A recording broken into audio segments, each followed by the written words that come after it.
আপনার প্রিয় চ্যানেল গীতার আলোচনাতে আজ আমরা জানব শ্রীকৃষ্ণ কিভাবে নিঃস্বার্থ ভালোবাসা শেখান এবং সেই শিক্ষা আমাদের দৈনন্দিন জীবনে কিভাবে বদলে দিতে পারে আমাদের চিন্তা, সম্পর্ক ও দৃষ্টিভঙ্গি। শ্রীকৃষ্ণের শেখানো ভালোবাসা কোনো সাধারণ আবেগ নয়, এটি এমন এক অনুভূতি যা নিজের স্বার্থের সীমা ছাড়িয়ে যায়। মানুষ সাধারণত যখন বলে আমি তোমাকে ভালোবাসি, তখন সেই ভালোবাসার ভেতরে লুকিয়ে থাকে কিছু প্রত্যাশা। তুমি আমার হবে, তুমি আমাকে সময় দেবে, তুমি আমাকে গুরুত্ব দেবে। কিন্তু এই প্রত্যাশাই ধীরে ধীরে ভালোবাসাকে বোঝা বানিয়ে তোলে। শ্রীকৃষ্ণ বলেন, যেখানে প্রত্যাশা থাকে সেখানে স্বাধীনতা থাকে না, আর যেখানে স্বাধীনতা নেই সেখানে ভালোবাসাও বিশুদ্ধ থাকে না। তাই নিঃস্বার্থ ভালোবাসার প্রথম শিক্ষা হলো কাউকে নিজের বলে দাবি না করা। কাউকে ভালোবাসা মানে তাকে বেঁধে রাখা নয়, বরং তাকে তার মতো করে থাকতে দেওয়া।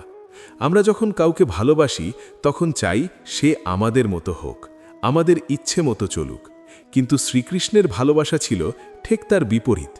তিনি কাউকে জোর করেননি, কাউকে শাসন করেননি। তিনি শুধু পথ দেখিয়েছেন, সিদ্ধান্ত নেবার স্বাধীনতা মানুষের হাতেই রেখেছেন।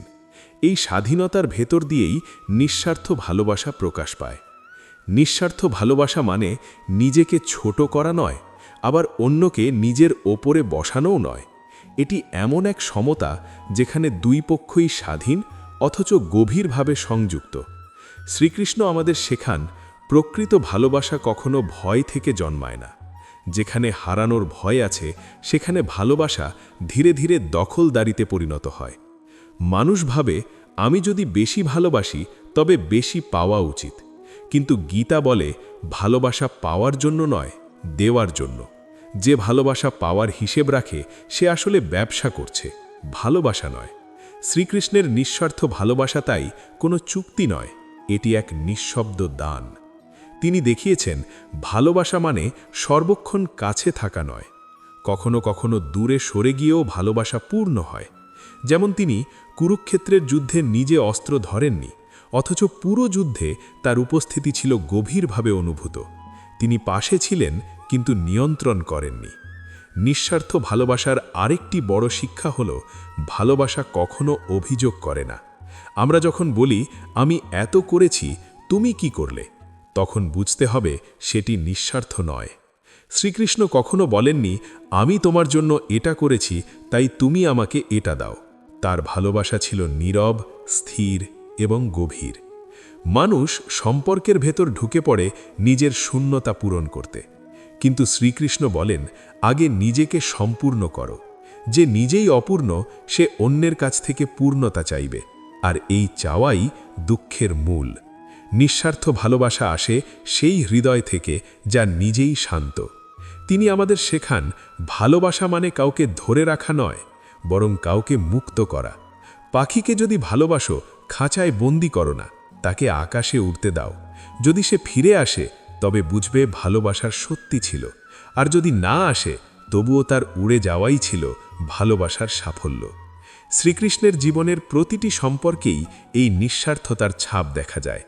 তিনি ছিলেন সকলের, কিন্তু কারো মালিক ছিলেন না। তিনি ভালোবেসেছেন কিন্তু বাঁধেননি, শিখিয়েছেন কিন্তু চাপ দেননি। আর এই কারণেই তার ভালোবাসা আজও জীবন্ত, হাজার বছর পরেও মানুষকে আলো দেখায়। আমরা যদি জীবনে একটু হলেও এই নিঃস্বার্থ ভালোবাসা শিখতে পারি, তবে আমাদের সম্পর্কগুলো হালকা হবে, মন শান্ত হবে। দুঃখ আসবে কিন্তু ভেঙে দেবে না, কারণ তখন ভালোবাসা হবে শক্তির উৎস, দুর্বলতার নয়। নিঃস্বার্থ ভালোবাসা মানে নিজের অস্তিত্ব হারানো নয়, বরং নিজের সেরা রূপটিকে প্রকাশ করা। শ্রীকৃষ্ণ আমাদের শেখান যখন তুমি প্রত্যাশা ছেড়ে ভালোবাসো তখনই তুমি সত্যিকারের মুক্তি অনুভব করো। নিঃস্বার্থ ভালোবাসা বোঝার জন্য আমাদের প্রথমে বুঝতে হবে আমরা সাধারণত যাকে ভালোবাসা বলি তার ভেতরে আসলে কি থাকে। অধিকাংশ মানুষের ভালোবাসা জন্মায় চাওয়া থেকে। কেউ কাউকে ভালোবাসে কারণ সে তার জীবনে কিছু পূরণ করে, একাকিত্ব, নিরাপত্তা, সম্মান বা স্বীকৃতির অভাব। কিন্তু যেখানে ভালোবাসার উৎস অভাব, সেখানে সেই ভালোবাসা বেশি দিন স্থির থাকে না। শ্রীকৃষ্ণ আমাদের দেখান নিঃস্বার্থ ভালোবাসা কখনো অভাব থেকে আসে না, আসে প্রাচুর্য থেকে। যে নিজেই শান্ত, পরিপূর্ণ এবং স্থির, তার ভালোবাসা কাউকে আঁকড়ে ধরে না। শ্রীকৃষ্ণের জীবনকে যদি গভীরভাবে লক্ষ্য করি তাহলে দেখব তিনি কখনো নিজের আবেগকে অন্যের ওপর চাপিয়ে দেননি।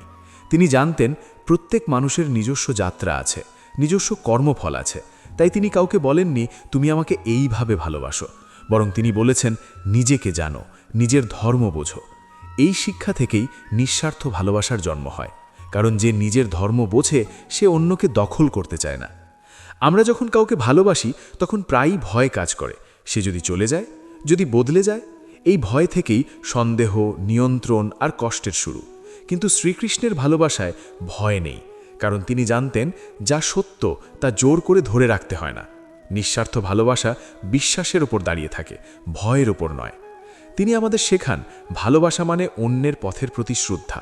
কেউ যদি তোমার জীবন থেকে সরে যেতে চায়, তাকে থামিয়ে রাখার চেষ্টা নিঃস্বার্থ ভালোবাসা নয়, বরং তাকে আশীর্বাদ করে ছেড়ে যেতে পারাটাই প্রকৃত প্রেম।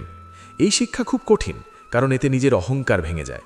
কিন্তু শ্রীকৃষ্ণ বলেন অহংকার ভাঙলেই আত্মা মুক্ত হয়। নিঃস্বার্থ ভালোবাসা মানে নিজের আবেগ অস্বীকার করা নয়। দুঃখ হবে, কষ্ট হবে, এটাই মানুষের স্বভাব, কিন্তু শ্রীকৃষ্ণ শেখান দুঃখের সাথে একাত্ম হয়ে পড়ো না। আবেগ আসবে যাবে, কিন্তু তুমি তার বন্দী হবে না। যে ভালোবাসা তোমাকে নিজের ভেতর আটকে ফেলে তা মুক্তির পথ নয়। শ্রীকৃষ্ণের নিঃস্বার্থ ভালোবাসার আরেকটি দিক হল ক্ষমা। মানুষ যখন আঘাত পায় তখন সে প্রতিশোধ চায় বা দূরত্ব তৈরি করে, কিন্তু ক্ষমা মানে অন্যায়কে সমর্থন করা নয়, ক্ষমা মানে নিজের মনকে ভারমুক্ত করা। শ্রীকৃষ্ণ আমাদের দেখান ক্ষমা আসলে নিজের জন্য। যে ক্ষমা করতে পারে সে নিজের ভেতরের বিষ মুক্ত করে। তিনি কখনো বলেননি সবাই তোমাকে ভালোবাসবে, বরং তিনি বলেছেন নিজের কাজ ঠিক রাখো, মানুষ কি ভাবছে কি বলছে সেটা তোমার নিয়ন্ত্রণে নেই। এই শিক্ষা নিঃস্বার্থ ভালোবাসার গভীরে নিয়ে যায়, কারণ তখন তুমি কাউকে ভালোবাসো এই আশায় যে সে বদলে তোমাকে ভালোবাসবে। নিঃস্বার্থ ভালোবাসা আত্মত্যাগ নয়, আত্মবিসর্জনও নয়, এটি সচেতন বেছে নেওয়া। শ্রীকৃষ্ণ আমাদের শেখান নিজের সম্মান, নিজের মূল্যবোধ অক্ষুণ্ণ রেখে ভালোবাসতে। যদি কোনো সম্পর্ক তোমাকে নিজের সত্য থেকে দূরে নিয়ে যায়, তবে সেটি নিঃস্বার্থ নয়, সেটি আসক্তি। তিনি বলেন প্রকৃত ভালোবাসা তোমাকে বড় করে, ছোট করে না। যে ভালোবাসা তোমার আত্মসম্মান নষ্ট করে, তোমাকে ভীত করে, সন্দেহপ্রবণ করে তোলে, সেটি প্রেমের নাম নিয়েছে, কিন্তু প্রেম নয়। নিঃস্বার্থ ভালোবাসা সাহস দেয়, আত্মবিশ্বাস দেয়, শান্তি দেয়।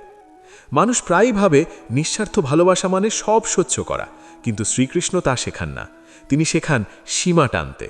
নিঃস্বার্থ মানে নিজের ক্ষতি মেনে নেওয়া নয়, বরং স্পষ্ট থাকা, সত্য বলা এবং প্রয়োজনে দূরে সরে যাওয়াও ভালোবাসারই অংশ। নিঃস্বার্থ ভালোবাসার আরেকটি বড় শিক্ষা হল অনাসক্তি। অনাসক্তি মানে উদাসীনতা নয়, বরং গভীরভাবে যুক্ত থেকেও ভেতরে স্বাধীন থাকা। শ্রীকৃষ্ণ এই অনাসক্তির শিক্ষা দিয়েছেন কর্মের মধ্যেও। কাজ করো, ভালোবাসো, কিন্তু ফলের দাস হইও না। যখন মানুষ ভালোবাসায় ফল চায়, স্বীকৃতি, নিশ্চয়তা, স্থায়িত্ব, তখনই হতাশা জন্মায়। কিন্তু শ্রীকৃষ্ণ বলেন ফল তোমার হাতে নেই, কর্ম তোমার হাতে। ভালোবাসা যদি কর্ম হয় তবে ফলের চিন্তা ছেড়ে দাও, তখন ভালোবাসা ভার হয়ে ওঠে না। নিঃস্বার্থ ভালোবাসা আসলে এক ধরনের সাধনা।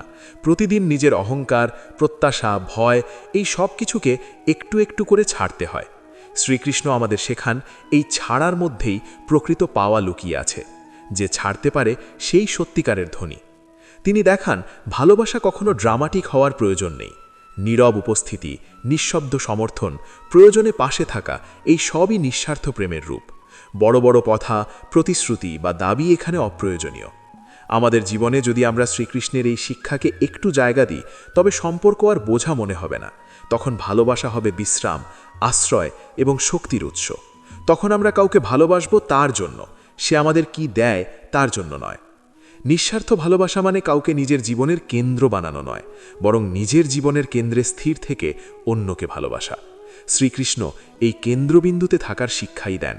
যেখানে মন শান্ত, সেখান থেকেই বিশুদ্ধ ভালোবাসা প্রবাহিত হয়।